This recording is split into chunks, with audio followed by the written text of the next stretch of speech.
জামানায় কামেল মুকাম্মেল ওলি সর্বশ্রেষ্ঠ নায়েবে নবী বিশ্ব ওলি কেবলা সাহেবের পাক মহব্বতে পাগল হতে হবে।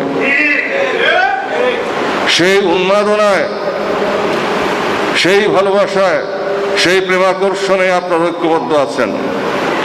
তাই অর্থাভাবে ওই বললাম রাজা মহারাজারা চলে গেছে, সাথে তাদের সাঙ্গপাঙ্গরাও চলে গেছে, স্বার্থান্বেষী মহলও চলে গেছে।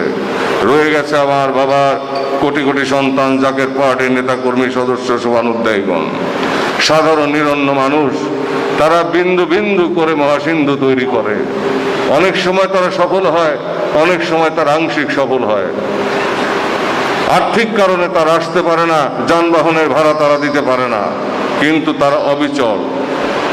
তাদের ইমানের জোর এত বেশি, যদি বলা হয় তোমরা পায়ে হেঁটে ঢাকার দিকে আসো বা পায়ে হেঁটে তোমরা রংপুরের দিকে যাও, পায়ে হেঁটে কক্সবাজার যাও, তাই তারা যাবে। জীবনের পরোয়া তারা করে না। জীবনের পরোয়া করে হচ্ছে সেই শ্রেণীর লোক যারা দুনিয়া লোভী এবং ভোগী শ্রেণী।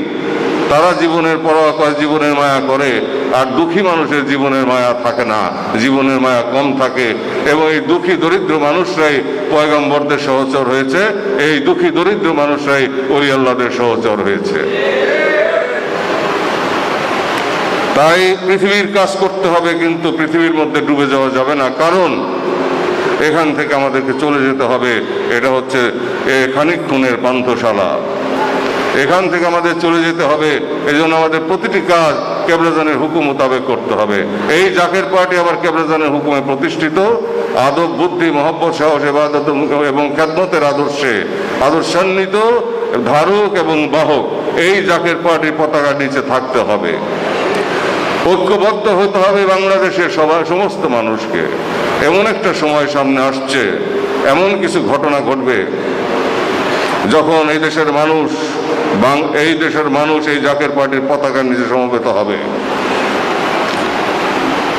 আমি কিছুদিন আগে থেকেই বলছি, আপনারা জানেন নারায়ণগঞ্জের সে বিশাল সমাবেশে, ব্রাহ্মণবাড়িয়া বিশাল সমাবেশে, রংপুরে বিশাল সমাবেশে আমি বলেছিলাম যে দেশের বিরুদ্ধে চক্রান্ত শুরু হয়েছে।